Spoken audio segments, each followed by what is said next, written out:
अष्टाध्यायी जगन्माता यस्य चित्तात् समुत्थिता वेदानामुपकाराय तस्मै पाणिनये नमः।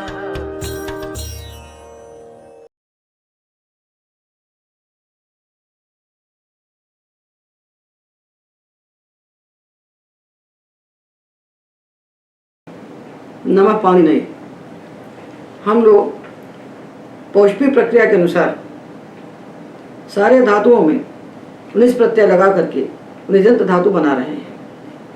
पौष्पी प्रक्रिया का तात्पर्य है कि जिस क्रम से भगवान पाणिनि ने विभाजन किया है धातुओं का अंग कार्य के लिए, उसी क्रम से बनाना, धातुपाठ के क्रम से नहीं बनाना। कौमुदी में दीक्षित जी ने धातुपाठ के क्रम को छोड़े नहीं। नीचे लगाना है तो भू से लगाएंगे, स्तन लगाना है तो भू से लगाएंगे, यंग लगाना है तो भू से लगाएंगे। क्यों लगाएंगे भू से? भू से लगाने का क्या प्रमाण है? सूत्र प्रमाण है, धातुपाठ प्रमाण नहीं है। इसलिए हमको धातुपाठ के क्रम से धातुओं में प्रत्यय नहीं लगाना चाहिए। जो क्रम पाणिनि ने बनाया है अंग कार्यों के लिए, उसी क्रम से धातुओं का वर्गीकरण करके प्रत्यय लगाना चाहिए। तो हमने धातुओं के दो वर्ग बनाए, अजंत और हलंत। अजंत धातुओं के वर्ग हमने बनाए आकारांत, इकारांत, उकारांत, ऋकारांत और ऋकारांत। और हलंत के वर्ग हमने बनाए उपधा के क्रम से, अधुपद, इधुपद, उद्धपद, ऋदुपद और शेष। बस एक एक वर्ग को लिया और बनाया तो सब बन जाता है। तो हमने अधुपद धातुओं के विषय में समग्र बता दिया कि अधुपद धातुओं से निज प्रत्यय लगेगा तो उनके रूप किस प्रकार से निष्पन्न होंगे, उनका सामान्य विशेष सब हमने बता दिया। तो हमने अधुपद इसलिए बताया विशेष क्योंकि उसमें बहुत सारे विशेष कार्य होते हैं, इसलिए हमने अधुपद को पहले बता दिया। और बचे हुए धातुओं में से हम आकारांत से ही आरंभ करेंगे, क्योंकि पाणिनि ने भी आकारांत से ही आरंभ किया है। नीचे लगाना है तो हमें क्या करना चाहिए? जहाँ जहाँ पाणिनि ने अणु उणु उणु उणु कहा है उतने प्रकरणों का संग्रह कर लेना चाहिए। किसी भी प्रत्यय को लगाना है धातु से तो पाणिनि ने उस प्रत्यय के परे होने पर धातुओं से जो कार्य कहे हैं अलग अलग प्रकरणों में, उन सबका संग्रह यदि हम कर लेते हैं तो प्रत्यय लग जाता है। तो सामान्य अंग कार्य जिसको आते हैं और सामान्य संधि का जिसको ज्ञान है, उसके लिए अष्टाध्यायी पढ़ना कुछ भी नहीं है, कुछ भी नहीं है। खेलते खेलते बच्चे पढ़ लेते हैं। तो हम लेते हैं आकारांत धातुओं। आ धातु प्रत्यय लगने पर जब भी हम आकारांत धातुओं को लें तो उनके साथ में सारे एजंत धातुओं को भी ले लें। ये अनिवार्य है, क्योंकि आदेश उपदेशेशिति सूत्र है जो कहता है कि उपदेशावस्था में जो एजंत धातु हैं वो सब आकारांत हो जाते हैं। कब नहीं होते हैं? शित प्रत्यय परे होने पर नहीं होते हैं। तो सारे आकारांत और सारे एजंत धातुओं को हमने ला करके खड़ा कर लिया सामने, और इसी क्रम से हमने आधातु के लिए धातुपाठ बनाए हैं। तो जो द्वितीय भाग है, इस द्वितीय भाग में हमने धातुपाठ बनाया है। इस धातुपाठ में आप देखेंगे तो आपको सारे के सारे धातु इसी क्रम से मिल जाएंगे एक साथ देखने के लिए। 12 पृष्ठ से दिया हुआ है धातुपाठ। तो देखिए, दुदाएं दाने से लेकर के जो 66वां धातु है भें, ये सारे आकारांत धातु हमने आदि में लिख दिए। जितने आकारांत थे, एजंत हैं, इन सबको निकाल करके सारे गणों से हमने इकट्ठा कर दिया। क्यों निकाल दिया गण के बाहर? क्योंकि गण का उपयोग साधातु प्रत्यय के लिए। आधातु प्रत्यय को गण से कोई लेना देना है ही नहीं। तो सारे धातु हमारे सामने इकट्ठे हैं। एक सूत्र आएगा आकारांत के लिए तो सारे आकारांत बन जाएंगे अपने आप। तो इसलिए हमने दो धातुपाठ बनाए।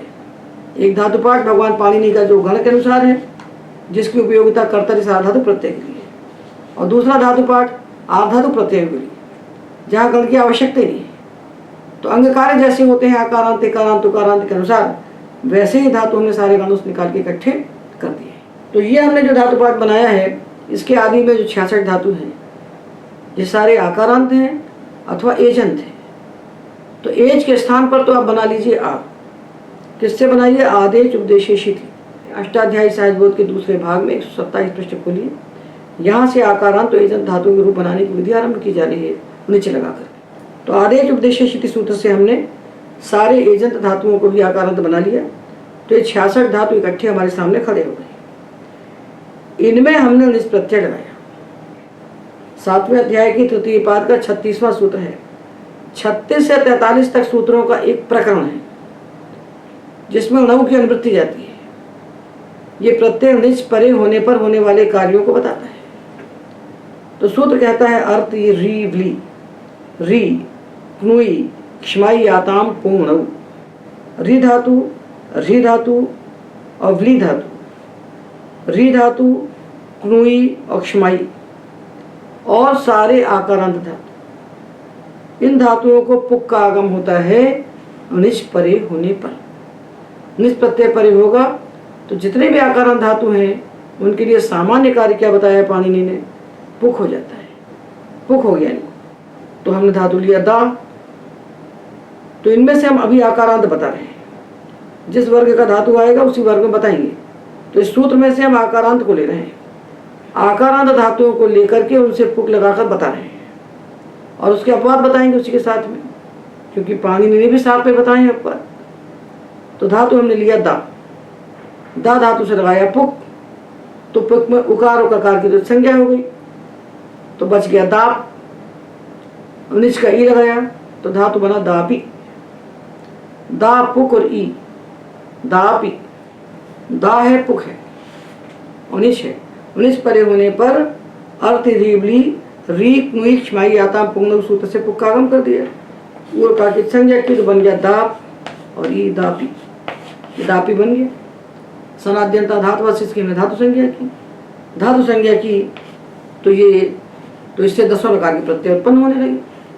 तो हमने इससे लगाया लट लकार में ती प्रत्यय सार्वधातुक है, कर्तरी सार्वधातुक है, तो बीच में बैठ गया कि विकरण शक शार्पा की संज्ञा की, बच गया आ, ई को गुण किया सार्वधातुक आधातुक की, उसे ये चोजवाया से आई किया तो दापय दापयति, दा दाप दापयति, धा धाप धापयति, या याप यापयति। ये आकारांत धातुओं के लिए सामान्य सूत्र है निज परे होने पर। तो जितने धातु हमारे सामने थे उन सारे आकारांत धातुओं को विषय बना करके उनसे हमने पुक आगम किया, तो सबसे पुक होने लगा तो उसके अपवाद आए। तो इस पुगागम के जो अपवाद हैं उनको इसी के बाद कहते हैं पाणिनि, शा छा सा भा व्या वेपाम युक। इस सूत्र में जो धातु पढ़े गए हैं, शा का अर्थ है शो, ओकारांत धातु है, शोत अनुकरणी, छा छो, और ये सा है, ये शोंत कर्मणि। ये धातु ओकारांत थे, इन ओकारांत को हमने आदेश उपदेश स्थिति से आकारांत बना दिया। तो शा छा सा भा यानी भे, और व्या यानी व्ये, और वे यानी वे, और पा यानी पापाने। इतने आकारांत धातुओं को युक होता है निज परे होने पर। ये युक पुक का अपवाद है। जब आकारांत कहते हैं आधातु प्रत्यय में तो हमें आकारांत एजंत दोनों को समझना चाहिए। जब कोई सूत्र कहेगा आकारांत के लिए आताम नौ, जब सूत्र कहेगा आकारांत धातु को पुक होता है तो हमें आकारांत एजंत दोनों को समझ लेना चाहिए। जब भी सूत्र आधातु प्रत्यय परे होने पर आकारांत के लिए कोई कार्य कहेगा तो वो कार्य आकारांत और एजंत दोनों को प्राप्त। तो सारे आकारांत धातुओं से पुक कह दिया। उसका विशेष बताया कि सूत्र में शो छो शो भे व्ये वे पा 7 धातु कहे हैं। इन धातुओं से निज परे होने पर पुक का अपवाद युक होता है। तो धातु आया शो, ये शो धातु था, इसको हमने आत्म करके बनाया शा, इसको युग कर दिया तो बन गया शाय। शो शा शाय शाययति, छो छा छाय छाययति। शो इसको हमने धात्वादेश से सा बना दिया और आदेश उपदेश स्थिति से आ बना दिया तो शो का बन गया सा। शा को सा हुआ और ओ को आ हुआ तो सा बन गया। तो सा साय साययति, वे भा भाय भाययति, वे को व्या बनाया व्या व्याय व्याययति, वे वा वाय वाययति। ये वे है, वे तंतु संतानी। और पा कौन सा लिया? तो पा लिया पा पानी, क्योंकि एक पा रक्षण है और एक पई शोषण है। पई को भी तो पा बन जाएगा। तो यहाँ पर सूत्र में जो युग कहा जा रहा है, ये पा पानी को कहा जा रहा है। तो पा पाय पाययति, ये जो 7 धातु कहे गए आकारांत, एजेंट को आकारांत ही मानिए। इन आकारांत धातुओं से जो पूर्व सूत्र से पुक प्राप्त था, उसका अपवाद युग हो गया। तो पारक्षण को क्या होगा?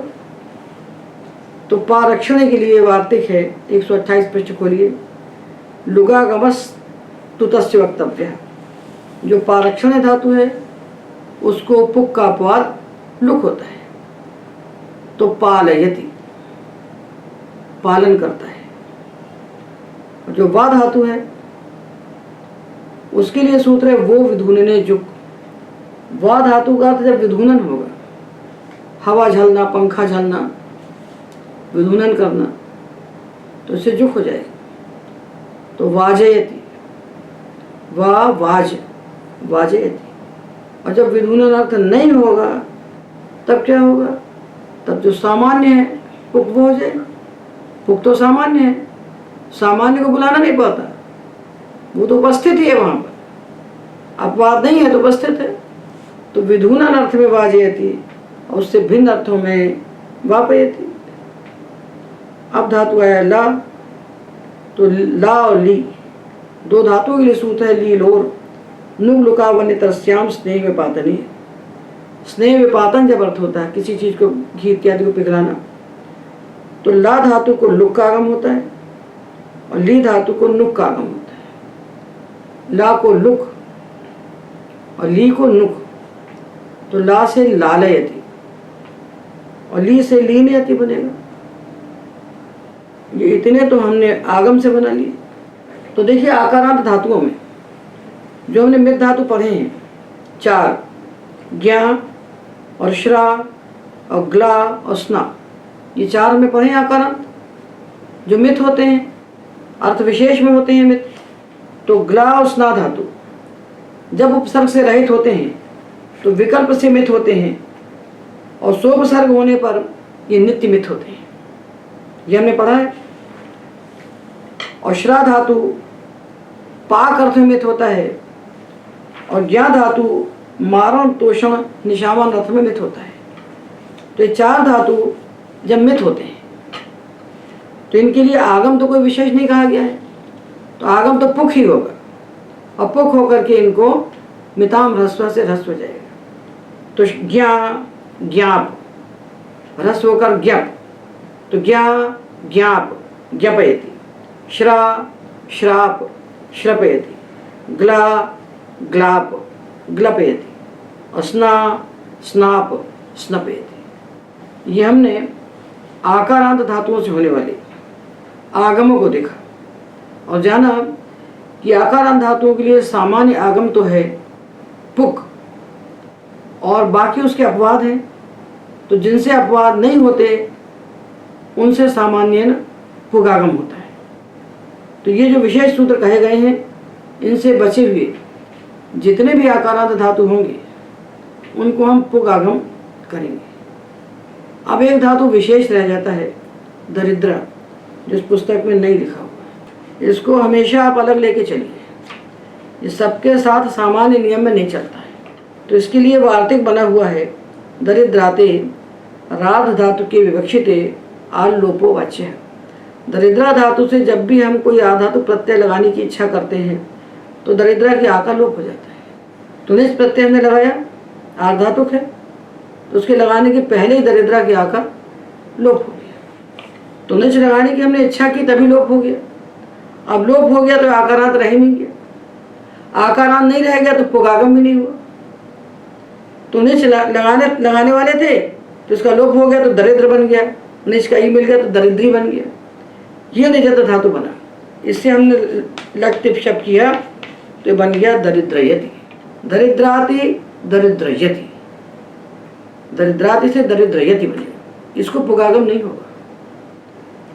तो हमने ये जाना कि सामान्य न तो सारे आकारांत धातुओं को पुगागम होता है, और तद विशेषण किसी को युक होता है, किसी को लुक होता है, और किसी को जुक होता है, और दरिद्रा को कुछ नहीं होता है, क्योंकि इसके आकार लोप हो जाने से आकारांत ही नहीं रह जाता। ये हमने सारे आकारांत धातुओं में निज प्रत्यय लगाने की विधि का विचार कर लिया। अब हम इकारांत तो इकारांत धातुओं में निज प्रत्यय लगाते हैं, जिसके लिए सामान्य बात हम जान चुके हैं कि इकारांत जो धातु हैं, इनके बाद जब निच आएगा तो अचोनिति सूत्र से हम उस इकार के स्थान पर वृद्धि करेंगे, और एचो यवा से उसको हम आय आदेश करेंगे। जैसे नी में निच लगाया तो वृद्धि की तो नई, एचो यवा से आय बनाया तो नाई, नी नई नाय नाययति। ये इकारांत के लिए सामान्य शास्त्र है। अब विशेष क्या है ये बता रहे हैं। सामान्य तो हमने पहले बता दिया, अब विशेष बातें हम जानते हैं इकारांत वर्ग में बैठ करके। तो विशेष है क्रीं जीना मणऊ। देखिए एक प्रकरण तो बना है मणऊ का, अर्थ रीबली रीख नुई छमाई आताम पुमणऊ, यहाँ से निज परे होने पर होने वाले कार्य कहे गए हैं। दूसरा ये है क्रीं जीना मणऊ, एक है दोषो मणऊ और एक है मणऊ गमीर बोधने। तो 4-5 प्रकरण है जहाँ नऊ रऊ नऊ कहा है पाणिनि ने, उनको इकट्ठा करके सामने रख लीजिए, सब बन जाएंगे एक साथ। तो धातु बनाना एक कार्य है, और धातु बनने के बाद उससे तिंग प्रत्यय लगाना दूसरा काम है। तो निजंत प्रक्रिया में कौमुदी में वही धातु बनाते हैं, वही उसको 10-10 लकार बनाते हैं। क्यों बनाते हैं भाई? जब 10 लकार बनाने की प्रक्रिया बताई जा चुकी है तो बना लेगा आदमी अपने आप। हाँ, क्यों बनाना? निजंत धातु बना के दीजिए ना। जब आपने 10 लकार बना दिए, भुआदि से चुरादी तक के 10 लकार आपने बना दिए, तो 10 लकार बनाने की प्रक्रिया तो जान गया विद्यार्थी, तो उसको केवल धातु बना के दीजिए। वहाँ उसके 10-10 लकार बनाने का क्या अर्थ है? भुआदि गण से लेकर चुरादी गण के धातुओं के आपने अपनी विधि से धातु पाठानुसार, धातु पाठ के क्रम के अनुसार आपने 10 लकार को 2 रूप बना दिए। जब बन गए तो 10 लकारों के रूप बनाना जान गया विद्यार्थी। अब जब आप संदंत बनाते हैं तो उसके 10 लकार बना के देते हैं, निजंत बनाते हैं तो उसके 10 लकार बना के देते हैं। इसका कोई औचित्य ही नहीं। जब 10 लकार बनाना जान गया तो जान लेगा। तो हमको इस प्रकरण में केवल धातु बनाना है। तो इकारांत धातुओं को अचोनिति से वृद्धि होती है, और किन को वृद्धि नहीं होती वो बता रहे हैं। तो सूत्र है क्रीं जीनाम नव। 128 पृष्ठ खोल के रखिए। ये सूत्र है 6-48। क्री धातु, जी धातु और अधि उपसर्ग पूर्वक जो इंग अध्ययन धातु, इन 3 धातुओं को आर्थ हो जाता है। कब होता है? एज विषयता में। आदेश उपदेश शिति से एच आता है, तो एज की विषयता होती है तभी हो जाता है। वृद्धि करने की जरूरत नहीं है, ये विषय सप्तमी है तो विषयता में हो जाएगा। जब इनके सामने ऐसा कोई प्रत्यय होगा जो गुण अथवा वृद्धि का निमित्त होगा तो एज विषयता होगी, तो वहीं इनको अर्थ हो जाएगा। तो क्री को हो गया क्रा, जी को हो गया जा, ई को हो गया आ। अब ये तीनों धातु जो इकारांत थे, ये तीनों आकारांत बन गए। जब आकारांत बन गए तो आकारांत धातुओं को तो पुक होता है निष्परि होने पर, तो क्री को क्रा बनाया तो पुगागम हो गया तो क्राप बन गया। तो क्री पुगागम हुआ तो क्राप बन गया। तो क्री क्रा क्राप क्रापयति, जी जा जाप जापयति, और ई आ आप आपयति। ये इंग अध्ययन धातु है, नित्यम अधिपूर्व, बिना अधि के नहीं बोला जाता। तो जब आपयति हमने बना लिया तो उसमें लग गया उपसर्ग आके अधि, तो बन गया ये अध्यापयति, आपयति अध्यापयति। इसी प्रकरण में सूत्र आता है दूसरा, मीनाति मिनोति दींगाम। या पीछे ये मिनाति लिखा है, इसको मिनोति लिख लीजिए। क्रीं जीनाम नव लिखा है, वृद्धि करके कीजिए। इसमें लिखा है वृद्धि होकर एच होने वाला हो, यही सही है। यहाँ जो लिखा है वृद्धि करके आप कीजिए, ऐसा नहीं है। वृद्धि होने वाली है, गुण होने वाला है, अर्थात ई के स्थान पर एच होने वाला है, एच विषयता है, तो आप इसको आत्व कर लीजिए। तो मी और दीन 3 धातु हैं, इनको हमने आत्व कर लिया। तो मी को बन गया माँ और मे से भी माँ और दी से दा, तीनों आकारांत हो गए। आकारांत हो गए तो पुख हो गया। किससे हुआ? आरती री व्री री क्नुई क्षमाई याताम पुंग से पुख हो गया। तो मी माँ माँ पयती और मी माँ माँ पयती और दी दा दा पयती, ये बन गए। उसके बाद सूत्र विभाषा लिए थे। जो ली धातु है, दो ली धातु हैं, उन दोनों ली धातु को विकल्प से आत्व होता है। जब आत्व हुआ तो पुख हो गया। तो ली ला लाप लापयति। जब उसको आत्व हुआ तो ली ला, आत्व हुआ तो पुख हो गया लापयति। और जब आत्व नहीं हुआ तो अचोनिति से वृद्धि हो गई तो लय हो गया। इचो यवायव से आय हो गया तो ला ययति।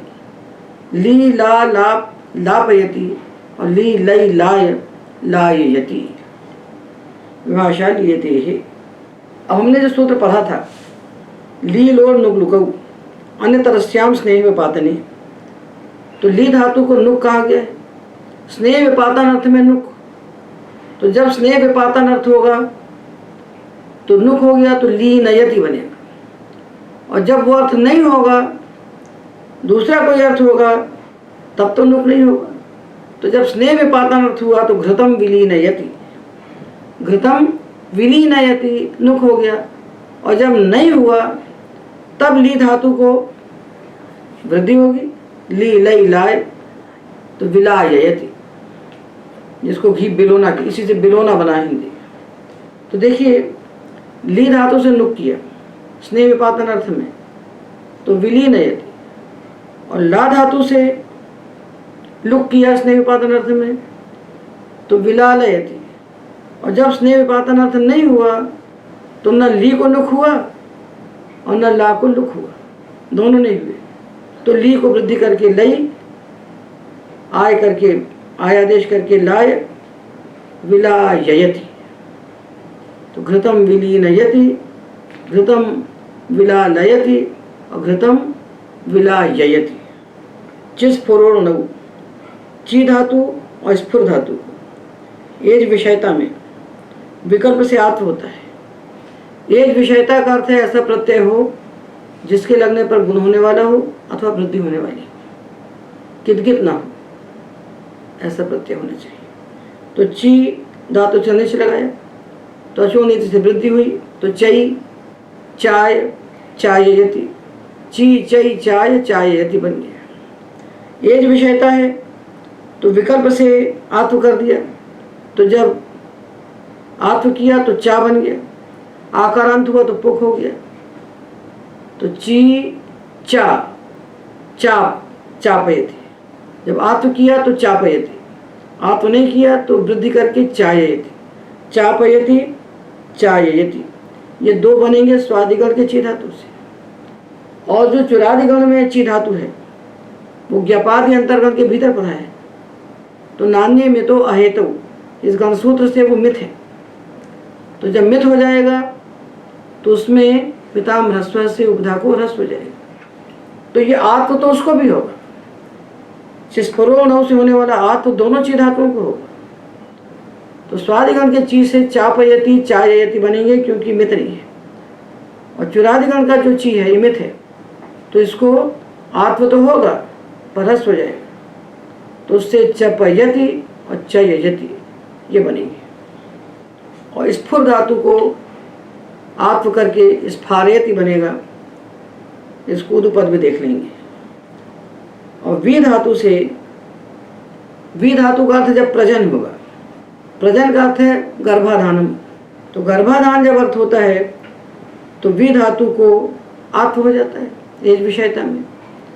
जब आत्व हो गया तो पुक्कागम हो गया। तो वी वा वापयति। और जब प्रजन अर्थ नहीं होगा तो अचोनिति से वृद्धि, तो वी वई वाय वाययति। अब धातु आया भी। भी धातु के लिए 3 सूत्र हैं। तो यहाँ आत्व के प्रकरण में आता है विभेदेर हेतु है। भी धातु को आत्व होता है। कब होता है? जब हेतु से भय। हेतु हम जानते हैं तत्प्रयोजको हेतुश्च, जो स्वतंत्र कर्ता का प्रयोजक कर्ता होता है उसको हेतु कहते हैं। उस प्रयोजक से जब भय हो तो भी धातु को विकल्प से आत्व होता है। प्रयोजक से भय है और प्रयोजक किसी चीज से डरा रहा है तो आत्व नहीं होगा। जैसे कोई जटिल है, कोई मुंडी है, कोई डरावना आदमी है, आके खड़ा हो गया और बच्चा उसको देख के डर गया, तो वो प्रयोजक करता ही हेतु है भय का। और यदि वो कुछ वस्तु दिखा के डरा रहा है तब फिर प्रयोजक करता हेतु नहीं बना, तो हेतु से भय नहीं है। तो सूत्र कहता विभेदेर हेतु भय, हेतु से भय है तो आत्व करिए। तो आत्व जब होगा तो पुगागम हो जाएगा, तो भापयते बनेगा। भी भापयते। और जब भी धातु से हमने आत्व करके पुक करके भापी धातु बनाया तो जो पदगंध धारण करने वाले सूत्र हैं प्रथम अध्याय के तृतीय पाद में, वहां सूत्र आता भीष्मी और हेतु भय। जब प्रयोजक कर्ता से भय होता है तो भी धातु और स्मी धातु से आत्मनेपद होता है। अब ये जो निचष्य से उभय पद होने वाला था वो नहीं होगा। यदि प्रयोजक कर्ता से भय है तो भी धातु और स्मी धातु से निज प्रत्यय लगा करके जो धातु बनेंगे निजंत, भी का निजंत तो स्मी का निजंत, इनसे परस्मै पद नहीं होगा। तो भापयते, मुंडो भापयते, जटिलो भापयते। मुंडा है, जटिल है, ये डराता है। और एक सूत्र आता है आगम के प्रकरण में। देखिए दो प्रकरण हैं, जो 7-3 में दिया हुआ है अर्तिरीबली, ये आगम का प्रकरण, और जो 6-1 में दिया है क्रींग जी नाम नौ से, ये आत्व का प्रकरण। एक प्रकरण में अनिष्परे होने पर आगम है और एक प्रकरण में अनिष्परे होने पर आत्व है। इन सूत्रों को अलग अलग क्यों रखा कि दोनों के कार्य अलग अलग हैं। एक आगम कर रहा है और दूसरा आत्व कर रहा है। आत्व हो तो आगम अपने आप हो जाए। तो जो 7-3 का प्रकरण है आगम का, वहाँ सूत्र है भियो हेतु भये शुक। भी धातु से अनिश हो और हेतु से भय हो, हेतु ने प्रयोजक कर्ता से भय हो तो इसको शुक का आगम हो जाता है। भी धातु को शुक का आगम होता है कब? जब हेतु से भय है। तो अभी हमने पढ़ा हेतु से भय होने पर आत्व होता है, तो ये आत्व विकल्प से होता है। विभेदे हेतु भय से होने वाला जो आत्व है विकल्प से हो रहा है। हेतु भय दोनों कह रहे हैं, तो हेतु से भय है और आत्व हो गया तो पुगागम होकर के भापयते, और हेतु से भय है और आत्व नहीं हुआ तो शुगागम होकर के भीषयते। आत्मनेपद दोनों में होगा, भीष्म और हेतु भय दोनों जगह लगेगा, क्योंकि भय हेतु से है। तो भी धातु है, हेतु से भय है और आत्व नहीं हुआ तो शुगागम हुआ भीषयते, और भी धातु है और हेतु से भय है और आत्व हो गया तो पुगागम हो जाएगा अर्तिरीबली सूत्र से, तो भापयते। तो मुंडो भीषयते, मुंडो भापयते, जटिलो भीषयते, जटिलो भापयते, ये हेतु से भय। तो जब हेतु से भय नहीं होगा तो ना तो शुगागम होगा, ना आत्म होकर के पुगागम होगा, और ना ही आत्मनेपद का बंधन होगा।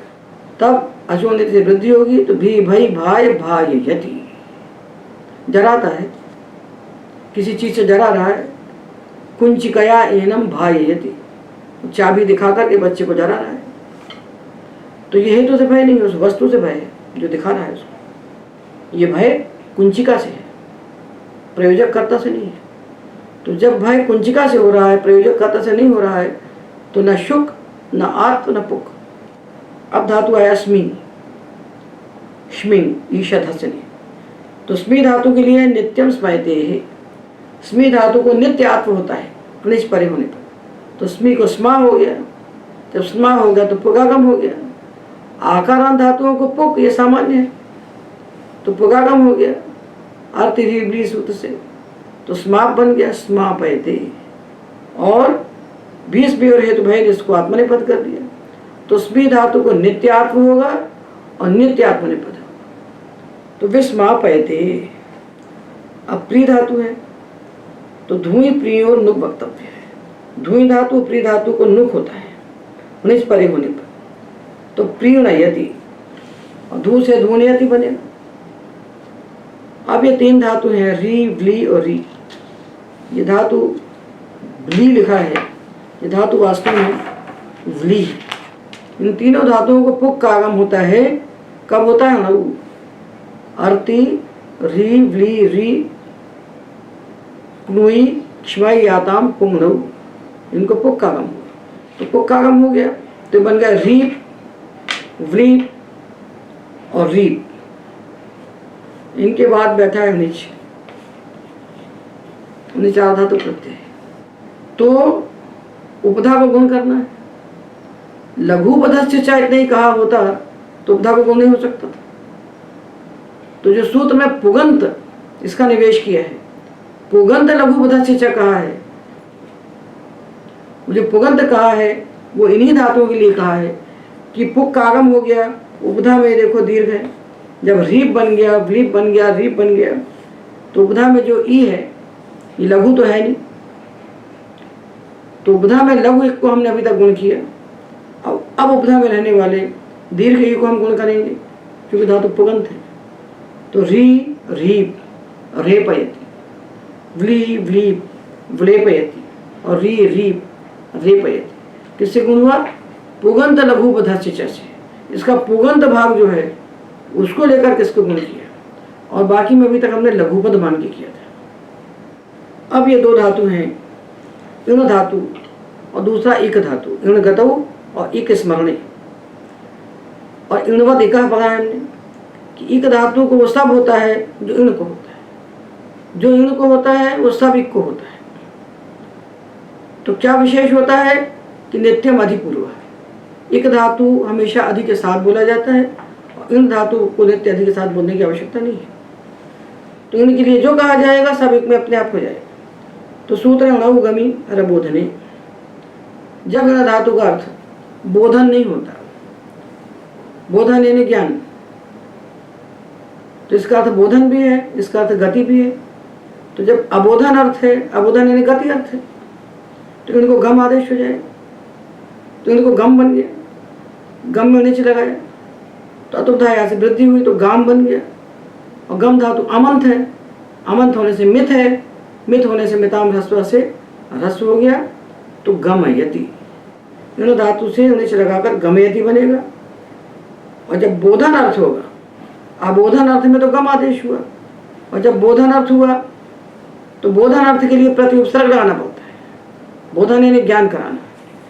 तो जब बोधन अर्थ किया तो ई धातु को हमने अचो नीति से वृद्धि कर दी, आई, और एचो यवायवा से आय बनाया, तो धातु बना आई, आययति, और प्रति लगाया तो प्रत्यायति। प्रत्यायति यानी विश्वास दिलाता है, प्रत्यायति विश्वास दिलाता है, और भेजता है तो गमयति, और विश्वास दिलाता है तो प्रत्यायति। भेजना अर्थ में गम हो जाएगा, और उससे भिन्न अर्थ में बोधन अर्थ होगा तो गमादेश नहीं होगा, तो अचो नीति से वृद्धि होकर एचो यवायवा हो जाएगा। और एक धातु इसी के समान होगा, पर वहाँ अधि लगाना पड़ेगा, तो वहाँ अधिगमयति बनाना पड़ेगा।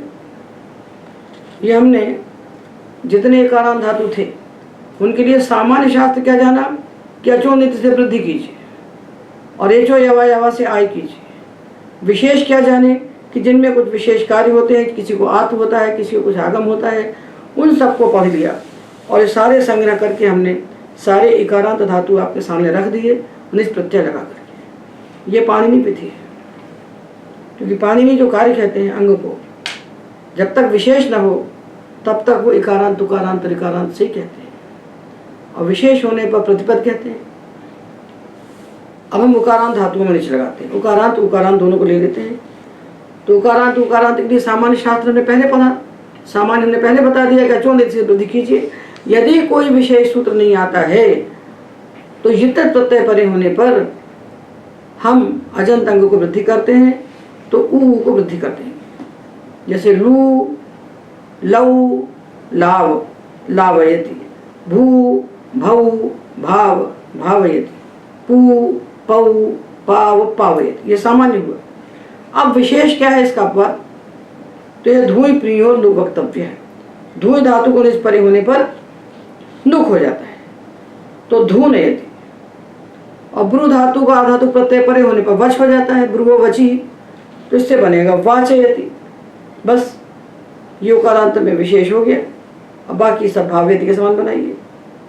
और जो ऋकारांत ऋकारांत धातु हैं, इनके लिए सामान्य शास्त्र क्या है?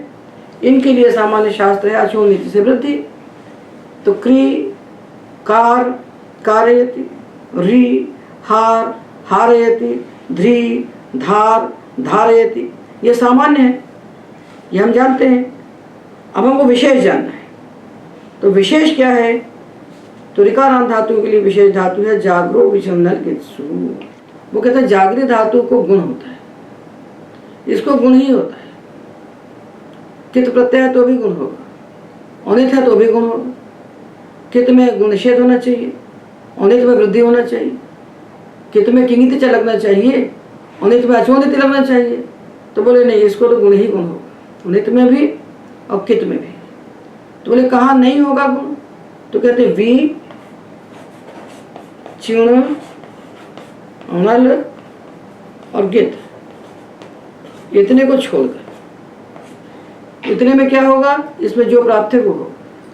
गित लगने पर गुण नहीं होगा, चिण लगने पर गुण नहीं होगा, तो क्या होगा? वृद्धि हो जाएगी, अचोनिति। अनल लगने पर भी वृद्धि हो जाएगी, अचोनिति। तो चिण अनल लगने पर तो अचोनिति हो जाएगी, और गित लगने पर किंगिति च हो जाएगा। इनके अलावा कोई प्रत्यय लगता है जागृत धातु से, चाहे सार धातु हो चाहे अर्धातु हो, चाहे वो नित हो चाहे वो कित हो, जागृत धातु को गुण ही होगा। तो कित प्रत्यय लगने पर जागृत धातु को गुण होता है, और चिण से भिन्न अनित प्रत्यय लगने पर भी जागृत धातु को गुण होता है। तो उसको गुण हो गया, तो जागर बन गया। तो क्री से हमने कारयति बनाया, किंतु जागृत से हम जागरयति बनाएंगे। जागर गुण करेंगे और ई को लगाया जागरयति, ये जागृत धातु हो गया। अब हम ऋकारांत मित धातुओं को देखते हैं। तो हमने पढ़े द्री, नृ और ज्री, 132 पेज हम पढ़ रहे हैं। द्री, नृ और ज्री, ये तीन धातु ऋकारांत में मित हैं, तो अचोनिति से वृद्धि होगी और मिताम ह्रस्व से ह्रस्व हो जाएगा। तो द्री अचोनिति से वृद्धि की तो दार, और मिताम ह्रस्व से ह्रस्व किया तो दर। द्री, दार, दर, दरेत। नृ, नार, नर, नरेत। ज्री, जार, जर, जरेत। फिर दूसरी बात कि विशेष अर्थों में मित किया है। तो द्रि धातु भय अर्थ में मित है, तो दर्यति। जब भय अर्थ नहीं होगा तो दार्यति। नृ, नये, नृ धातु नए अर्थ में मित है, तो नए अर्थ में नरयति, और नए अर्थ नहीं है तो नारयति। और ज्री नित्य मित है। और स्मृ धातु आध्यान अर्थ में मित है, तो आध्यान अर्थ होगा तो स्मरयति।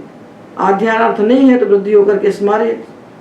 आध्यान अर्थ है तो वृद्धि करके ह्रस्व कर दिया, मिताम ह्रस्व से तो स्मरयति। अब रहा धातु री, ये री धातु है। दो री धातु है, इन दोनों के लिए सूत्र आया अर्ति री वी री क्नुई क्षमाई आताम पुंगड़ू। री धातु को पुक का आगम हो जाता है, निज परे हुआ तो इसको पुक हो गया, तो धातु रिप बन गया। रिप अब ये बन गया इगुपत, तो पुगंत लघुपथ सिंचना इसको गुण कर दिया। ये गुण क्या मान के हुआ? पुगंत मान के नहीं हुआ, ये लघुपत मान के। ये गुण लघुपत मान के होगा, और जो रीप पे गुण हुआ है ये पुगंत मान के होगा। ये तो लघुपत है, इस गुण को पुगंत की आवश्यकता नहीं, ये लघुपत से होगा। तो रीप को गुण हुआ तो बन गया अर्प, अर्पी, अर्पयति। तो री धातु से अर्पयति। तो ऋकारांत धातुओं में ज्री से जरयति, द्रि से दरयति धारयति, नृ से नरयति नारयति, ज्री से जरयति, स्मृ से स्मरयति स्मारयति, और री से अर्पयति। ये विशेष बनाए, और बाकी सब में अचोनिति से हमने वृद्धि करके कार्यति के समान बना लिए। ये हमने सारे अजन धातुओं के रूप निज प्रत्यय परे होने पर निष्पन्न कर लिए। हलंत धातुओं में अधुपद के रूप हम बना चुके हैं, विस्तार से बना चुके हैं।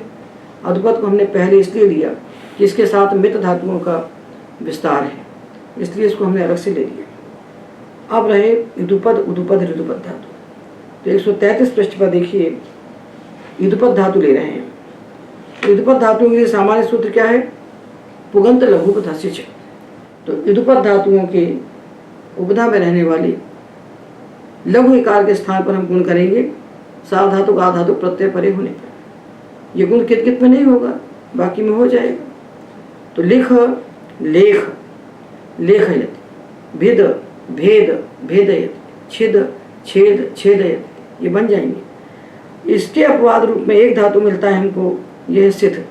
तो वहीं आत्म में सूत्र है, आत्म प्रकरण में आपको निच पाना है। निच पाना तो पूरी अष्टाध्यायी ढूंढने की जरूरत नहीं है। जहाँ जहाँ उणव उणव कहा है उसको देख लीजिए। तो 6-1 देख लीजिए और 7-3 देख लीजिए और एक सूत्र मिल जाएगा 2-4 में बस, और मिलेगा 6-4 में आपको 2 शून्यों से। तो 6-1 6-4 और 7-3, इसमें जो प्रकरण जहाँ जहाँ अणु कहा उनको इकट्ठा कर लीजिए। पूरी अष्टाध्यायी को खंगालने की आवश्यकता नहीं होती किसी प्रक्रिया के लिए। जब हम निच लगा रहे हैं तो निच विषयक प्रकरण कहाँ कहाँ है इसका विज्ञान होना चाहिए। तो सीधा 2-4 में जाइए तो धात्वादेश मिल जाएंगे और 6-1 में जाइए तो आत्म मिल जाएगा और उसके बाद मिताम ह्रस्व इत्यादि मिल जाएंगे 2 शून्य से, और उसके बाद 7-3 में जाएंगे तो सारे आगम मिल जाएंगे। बस बन गया निच। निजंत धातु बनाना हमारा लक्ष्य है। निजंत धातु बन जाने के बाद उससे लकार के प्रत्यय लगाना अथवा कृत प्रत्यय लगाना, ये तो 3 कृत का विषय है, अलग विषय है। तो वहीं धातु बनाना, वहीं उसको 10 लकार बनाना, ये तो कोई बात ही नहीं हुई। तो सिद्ध के लिए सूत्र है सिद्धिते अपार लौकिके। सिद्ध धातु को एज विषयता में आत्म होता है। कब होता है? अपार लौकिके। पारलौकिक जो ज्ञान विशेष होता है उससे भिन्न अर्थ में आत्म होता है। तो सिद्ध धातु का अर्थ होता है सिद्ध होना। ये धातु सिद्धु हिंसा साम्राज्यो, इससे अपार लौकिक अर्थ में आत्म करना है। तो अन्नम साधयति, ग्रामम साधयति, अरे भोजन पकाता है, तो पारलौकिक अर्थ थोड़े है ये, तो अपारलौकिक अर्थ। इस लोक में भोजन खाने से कोई परलोक में थोड़े हमको कुछ होने वाला है। तो अपारलौकिक अर्थ है। तो अपारलौकिक अर्थ में इसको आत्म हो गया। तो अन्नम साधयति। और तपः तापसम सिद्धयति, तपस्या तपस्वी को सिद्ध करती है। तो ये पारलौकिक है। तो वहाँ आत्म नहीं हुआ, तो वहाँ पुगंध लघुपधस्य से गुण होंगे। तो पारलौकिक अर्थ में गुण, अपारलौकिक अर्थ में आत्म। अब हम उदुपद धातु को लेते हैं। तो उदुपद धातु के लिए सामान्य शास्त्र क्या है? पुगंध लघुपधस्य से उपधा में रहने वाले लघु के स्थान पर हम गुण करेंगे। तो मुद मोद मुदयति, बुध बोध बोधयति, शुद्ध शोध शोधयति, ये सामान्य है। और विशेष क्या है? विशेष धातु है रुह। रुह पौन्य तरस्याम, रुह धातु के हकार के स्थान पर विकल्प से पकार आदेश होता है निच परे होने पर। तो रूह से निच लगाया तो हा को पा जब किया तो रूप बन गया रूप। उपधा का गुण दोनों में होगा। तो रूह रोह रोहयति और रूप रोप रोपयति, पौधे को रोपता है, वृक्ष को रोपता है। रोप नहीं बोलता है हिंदी में, हिंदी बिल्कुल संस्कृत से चिपक के चलती है, एकदम सच के चलती है, उसको अभी रोपना बोलते हैं। तो रोहयति और रोपयति। और स्फुर धातु के लिए सूत्र है चिस्फुरो नौ। तो ची धातु और स्फुर धातु को आत्म होता है एज विषयता में। तो स्फुर धातु को हमने आत्म किया तो स्फार बन गया। तो स्फारयति, और जब नहीं किया तो स्फोरयति, जब नहीं किया तो गुण होकर के स्फोरयति। तो स्फारयति स्फोरयति। तो रूह और स्फुर ये 2 धातु विशेष हैं और बाकी धातुओं को पुगंत लघुपधस्य से हम गुण करेंगे अनिश परे होने पर। और ऋतुपद धातु जो है ऋतुपद, इनकी उपधा को भी पुगंत लघुपध से गुण करेंगे। तो वृत वर्त वर्तयति, वृष वर्ष वर्षयति, कृष कर्ष कर्षयति, ये बन गए। और कृपु धातु के लिए हम जानते हैं कृपो रोला सूत्र है। कृपु धातु का जो रा उसको ला आदेश होता है, तो कृप को जब हमने गुण किया तो कर्प बना, उस रा को हमने ला बनाया तो कल्प हो गया। तो कृप कल्प कल्पयति, बस ये हमने रुदुपद पर्यंत सारे धातुओं के रूप निज प्रत्यय लगाकर निष्पन्न कर लिए। इदुपद उदुपद ऋदुपद धातुओं के लिए सामान्य शास्त्र क्या है कि पुगंत लघु बुधस्य से हमें गुण करना है, और जो विशेष बात कही वहां पर छोड़ देना। तो हमने सामान्य विशेष को जानते हुए सारे लघु इगुपद धातुओं के निजंत रूप निष्पन्न कर लिए। अब जो धातु हलंत बच गए, जो इदुपद उदुपद ऋदुपद नहीं है, उनमें हमें निच लगने पर कुछ नहीं करना है। ये तो सामान्य बात है। जैसे बंध आ गया, ये अदुपद भी नहीं है, इदुपद भी नहीं है, ऋतुपद भी नहीं है, तो बंध है, यहाँ कुछ नहीं हो। काश अदुपद इदुपद उदुपद नहीं है। जो धातु अदुपद इदुपद उदुपद ऋतुपद नहीं होते, उनके लिए सामान्य शास्त्र क्या है कि इनको कुछ मत करो। उनके लिए सामान्य यही कि आप कुछ मत करिए। क्यों मत कीजिए? क्योंकि इनके लिए पाणिनि ने कुछ नहीं कहा है, और जहां किसी के लिए कह दिया उतना कर दीजिए। तो जितना हम जितनी शब्द राशि हम बनाते हैं सूत्रों से, उससे अनंत गुनी बड़ी शब्द राशि बन जाती है बिना सूत्र के, जहाँ कुछ नहीं होता। तो कहाँ क्या होता है ये भी जानना चाहिए, और कुछ नहीं होता है ये भी जानना चाहिए। तो जो धातु इस वर्गीकरण के बाहर हैं उनको कुछ नहीं करना है, और कुछ धातुएं जिनके लिए कहा गया उनकी बात हम कर लेते हैं कि इस फाय धातु को इस फायो व से वह आदेश हो जाएगा। तो इस फा वयति 134-35 पृष्ठ पर देखिए। और क्नुई धातु के लिए हमने पढ़ा है कि अर्ति री ब्ली री क्नुई क्षमाई आताम पूर्ण सूत्र से इसको पुकारम किया। तो क्नुय धातु है, क्नुय, ये क्नुई धातु है, इसको पुक का आगम होता है। जब पुक हो गया तो लोपो वेरवली से या का लोप हो गया, ये वल है, तो धातु बना क्नूप, ये क्नूप धातु बना, इससे आया अनिच। अब देखिए कि उपधा को गुण लघुपद मान के तो हम कर नहीं सकते थे, लघु तो है नहीं उपधा में, तो पुगंत मान के गुण करेंगे। पुगंत लघुपधस्य च, पुगंत के उदाहरण है 4, रेपयति रेपयति व्लेपयति और कुनोपयति। ये 4 शब्द बनाने के लिए, ये 4 धातुओं से निस प्रत्यय लगा करके ये 4 प्रयोग बनाने के लिए सूत्र में पुगंत को कहा गया है। और बाकी तो सब बन जाता है केवल लघुपधस्य कहने से, बाकी सारी शब्द राशि बन जाती है लघुपधस्य कहने से। पुगंत को क्यों कहा? यही 4 शब्द बनाने के लिए। री धातु में भी नहीं लगाए, री धातु से पुक लगाया तो लघुपद है, तो लघुपद होने से गुण हो गया। और क्षमाई से लगाएंगे तो जरूरत ही नहीं है कुछ की। तो 4 शब्द बनाने के लिए सूत्र में पुगंत का निवेश किया गया है।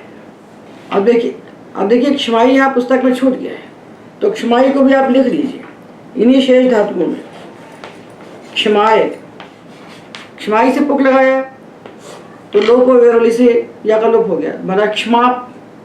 अब इसको कुछ प्राप्त ही नहीं है, तो क्षमापयति, क्षमाई क्षमाप क्षमापयति, ये पुस्तक में छूट गया है। 135 पृष्ठ पर इसको लिख लीजिए। अब धातु है चुरादि गुण का क्रीत संशब्दने, इस धातु की उपधा में दीर्घ री है। ऐसा अकेला धातु है पूरे धातु पाठ में, इकलौता धातु है जिसकी उपधा में दीर्घ री है। तो इसके बाद नहीं चाहे तो लघु तो है नहीं, तो गुण तो कर नहीं सकते इसको, तो इसके लिए सूत्र है उपधा याश्च। उपधा में रहने वाले ये दीर्घ री को क्या हो जाता है? इत, ऋतित धातु का नृत्य है। ये 3 सूत्र कहे हैं 7वें अध्याय के प्रथम पाद के अंत में, ऋतित धातु उपधा याश्च और उदोष्ट पूर्वस्य। तो ये 7 1 101 होगा, तो इसको इर हो गया, इर हो गया।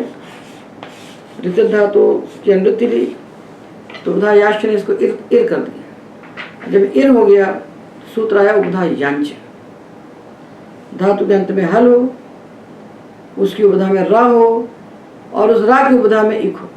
2 उपधा देखना है यहाँ, तो इसको हो जाएगा उपधा यांच से दीर्घ, तो बनेगा कीर्त कीर्तयति। और जो हेड धातु है इसको हमने मित में पढ़ा है, तो मित होने से इसको ह्रस्व हो जाएगा, मिताम ह्रस्व से, तो हेडयति। चक्ष धातु को क्ष आदेश होता है, तो सूत्र है चक्षी का क्याय, तो भाष्यकार कहते हैं ख्यानी, इसको क्ष आदेश होता है। क्ष, जब क्ष आदेश हुआ तो शस्य यु हुआ, इस शा को विकल्प से या हो जाता है, तो जब या हुआ तो एक ख्या बन गया, और जब या नहीं हुआ तो इस खा को खरीचा से का हो गया, तो एक बार क्षा बनेगा और एक बार ख्या बनेगा, ये दो आदेश हो जाएंगे। आदेश क्षा होगा, शा को विकल्प से या हुआ, और जब या नहीं हुआ तो खा को खरीचा से का हो गया, तो आकारांत है, आकारांत होने से पुक्कागम हो जाएगा, पुक्कागम हो जाएगा, तो ख्यापयति और क्षापयति। अब रहा धातु भ्रज, भ्रज, तो देखिए भ्रज धातु है, इसमें भ र अ स ज इस क्रम में अक्षर बैठे हैं। इसके लिए सूत्र है कि भ्रज धातु के बाद जब कोई सा भी आधातु प्रत्यय आएगा तो भ्रजो रोपधियो रमन्य तरस्याम सूत्र से इस धातु की उपधा और र इन दोनों को हटा दीजिए और रम का आगम कर दीजिए और विकल्प से कीजिए। तो जब रम हुआ तो मिथ है, तो कहाँ बैठेगा, इस आ के बाद बैठेगा, तो बन जाएगा भर्ज। देखिए भ अ र और ज, भर्ज बन गया, तो भर्जयति बने। और जब नहीं होगा रम का आगम तब क्या होगा, तब इस सा को हम स्तोष्टुनाष्टु से श बनाएंगे और इस शा को हम झलाम जशी से ज बनाएंगे, तो भ्रज बनेगा। तो भर्जयति और भ्रजयति दो रूप बनेंगे। ये हमने विशेष धातु बताई, बचे हुए धातु में विशेष बताए।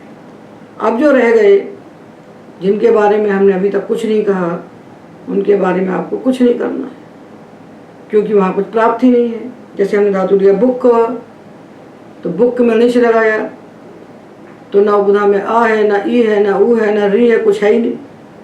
बुक बुक यति, एध एधयति, भास भासयति, ये बन गए। ये हमने सारे उपदेशिक धातुओं से निच लगा करके निजंत धातु निष्पन्न कर लिए। अब ये निच जो लगता है तो ये तो नहीं कहता कि उपदेशिक धातु से लगाओ, धातुओं का अधिकार है तो सारे धातु से लगाना पड़ेगा। तो सन्नत से भी लगाइए, यंगत से भी लगाइए, सबसे लगाइए। तो सन्नत धातु से निच लगाएंगे जब हम, जैसे जिगमिश 135 पृष्ठ पर देखिए, इसे निच लगाया तो निच प्रत्यय तो आधातुक है और सन्नत सारे धातु अदंत है। सबके अंत में सन का जो सा है उसका आ है उसके अंत में, तो अतो लोपा सूत्र से उस आ का हम लोप कर देंगे। जितने भी सन्नत और यंगत धातु आएंगे, जिगमिश और नेनीय, तो हमने इसके आ का लोप कर दिया, तो जिगमिशी बन गया, तो जिगमिशयति। और जब यंगत धातु से लगाएंगे हमने, तो यंगत धातुओं के दो हिस्से होते हैं। एक में यंग के पहले देखिए कि अच है, जब हम बेभिद्य कहेंगे, बेभिद्य में यंग के पहले हल है और नेनीय में यंग के पहले अच है। तो जब यंग के पहले अच होगा तब तो हम अतो लोपा से केवल आ का लोप करेंगे, और जब यंग के पहले हल होगा तब हम अतो लोपा से आ का भी लोप करेंगे और यश हला से या का भी लोप करेंगे, तो बनेगा बेभिद, बेभिदयति, नेनीयति और बेभिदयति, ये बनेंगे। और यहाँ ये भी जान लेना चाहिए कि निवृत्त प्रेषणार्थ धातु प्राकृतिरर्थे निजुच्यते। जिन धातुओं से प्रेषणार्थ निवृत्त हो गया है उन धातुओं से लगने वाला जो निच है वो प्राकृत अर्थ को कह देता है। यानी निच लगने के पहले जो धातु अन्यंत था उसके अर्थ को भी कभी कभी कह देता है। कभी निच लगने के बाद भी हमको अन्यंत धातु का अर्थ ही प्रतीत होता है। तो ऐसे स्थलों के लिए ये वाक्य है कि निवृत्त प्रेषणार्थ धातु, धातु का जो प्रेषण अर्थ है उसको यदि हम निवृत्त कर दें तो जो प्राकृत अर्थ है बिना निच के धातु का जो अर्थ है उस अर्थ में निच कभी कभी हो जाता है। जैसे देवदत्ता केदारम लावयति, तो देवदत्त केदार यानी खेत की क्यारी को कटवाता है, नहीं काटता है। और प्रार्थयन्ति शयनोत्थितम प्रिया इत्यादि में जो प्रार्थयन्ति इत्यादि प्रयोग है ये बिना प्रयोजक कर्ता के भी निच हो जाता है। ये बिना प्रयोजक कर्ता के होने वाला निच ये भी कभी कभी हो जाता है जब प्रेषण अर्थ को हम निवृत्त कर देते हैं विवक्षा से। तो ये हमने सारे धातुओं से निज प्रत्यय लगा करके इनके निजंत धातु निष्पन्न कर लिए हैं। और जब ये धातु बन गए तो इनसे हम तिंग प्रत्यय भी लगा सकते हैं और कृत प्रत्यय भी लगा सकते हैं। उनको लगाने की प्रक्रिया अलग है जिसका हमने अलग अलग खंड खंड में विचार किया है। तो सारे विभिन्न धातुओं को लगाने की प्रक्रिया समाप्त हुई और आज के व्याख्यान में एतावदेव।